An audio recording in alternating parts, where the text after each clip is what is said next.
Welcome to the Cybersecurity Competition Federation show.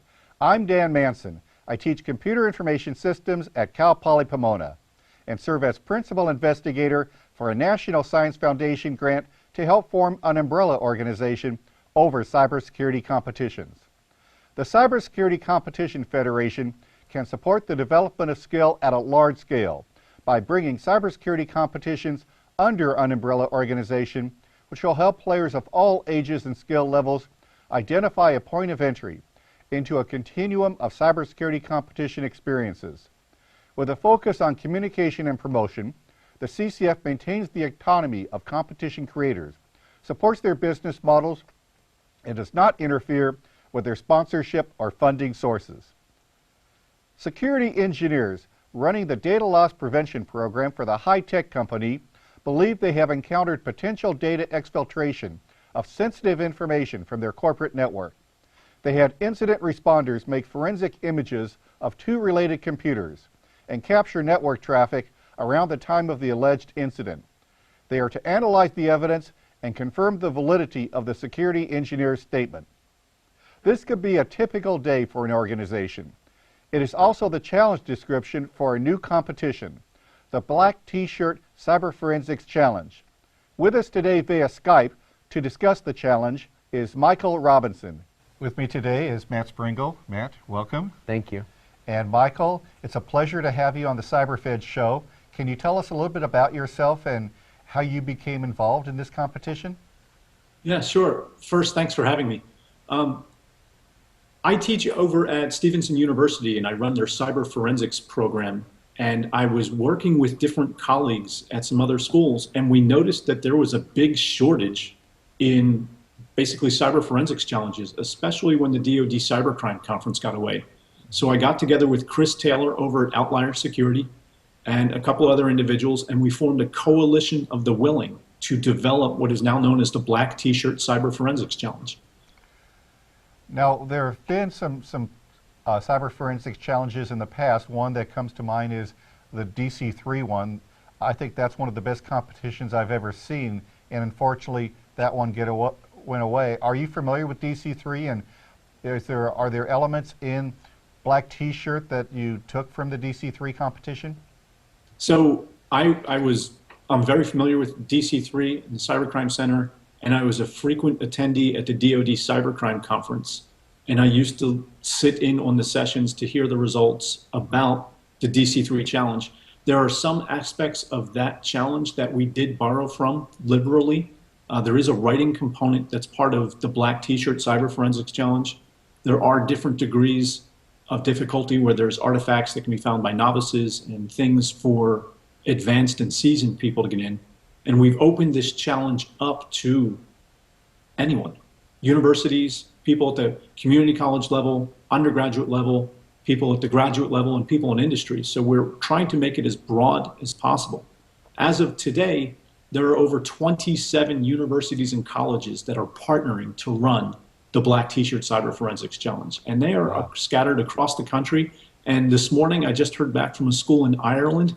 They said that they would love to be part of the contest as well. Once people sign up and they download the files, they have all the way through until April 1 to complete the challenge, at which point they have to upload their reports. The reports will be scored by a team of judges, and it's from any of the partners who have come together for the challenge. The one little caveat is we don't score results from teams from our own schools. So I'm at Stevenson University. I wouldn't be involved in any of the scoring of the Stevenson University candidates. People from Cal Poly Pomona wouldn't score the results from their teams. We'll evaluate them during the month of April, and then we'll release the results in May. Let's hear from a student's perspective. So, Matt, you've been involved in cybersecurity competitions, and you're president of a Forensics and Security Technologies Club. How does this sound from your perspective? You know, it sounds really good. Cal Poly has a information technology competition each year, and there's a computer forensics portion, and I really enjoyed participating in that last year. And this sounds a lot like that to a degree, but even a little bit better in my opinion. So I'm really excited to see both how this is, so that way I can also take this knowledge and help the other club that I work with kind of develop that competition to make it better. Do you like the idea that you can have as many teams as you want from a school? Definitely. You know, it's nice not having limited, because one of the big issues we have with the information technology competition is that we have so many kids who are interested from different schools, but because we do it live in person, we're very limited in our time and therefore how many teams we can take. But this is great because you can have as many teams as you want at as many different skill levels as you want. So it really kind of brings up good competition, but it also encourages other people who might not have done this before to play and get involved. I expect you're going to jump into this and you'll get a few others, but I expect also you're going to have students in your club and other students say, you know, this sounds really, really good, but I don't think I'm ready.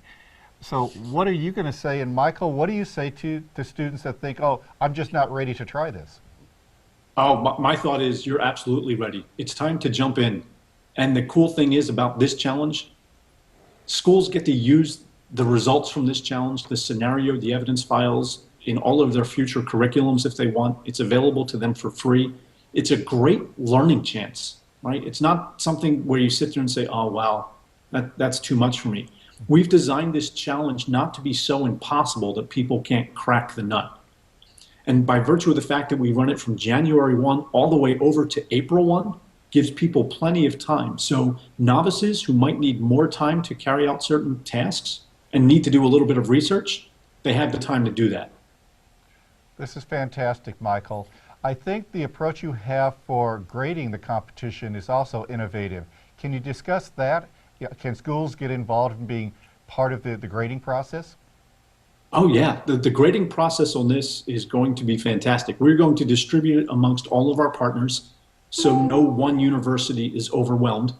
And when students download the evidence files, they will also be given the rubric, the list of scoring points. So the idea is if you find certain artifacts, you know you can accumulate a certain number of points. In addition to just doing the technical work and recovering those artifacts, participants also have to write a small forensics report.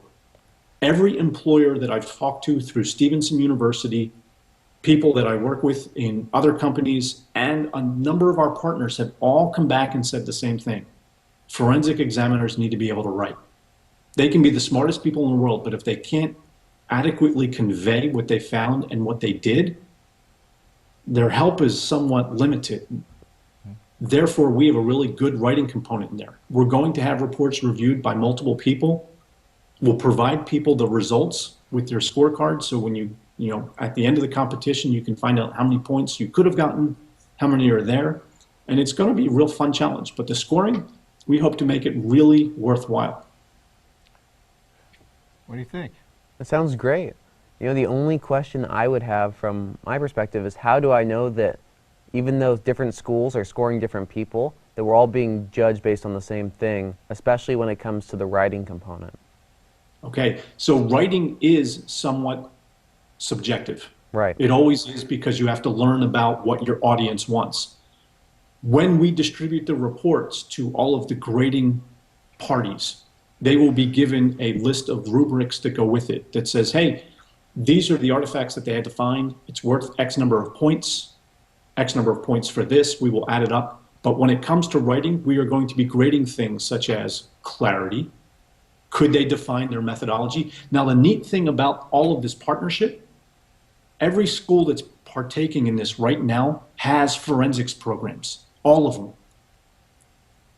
Therefore, we're sending it back to industry experts who already know the discipline. So they know some of the components, but we'll outline it for them. How clear was it? Low-hanging fruit. Was it free of grammatical errors? Is it a repeatable methodology? Were their results identifiable, right? And we'll carry it that way. Were there any assumptions that they made that they didn't articulate when they wrote it, right? We will provide all of that criteria. You'll know that up front, so you know what the graders are looking for, but we're also giving the graders the same thing. Depending on the total number of submissions, and right now there's a lot of buzz, we're looking to have our reports graded by different parties. So one report might be graded up to 3 times, and we will take the average of the results. That way we can try to get rid of some bias. Michael, this is fantastic. It is wonderful to see you developing this competition. It's something that we've needed, and I think this is something that's going to get bigger and bigger. I hope so.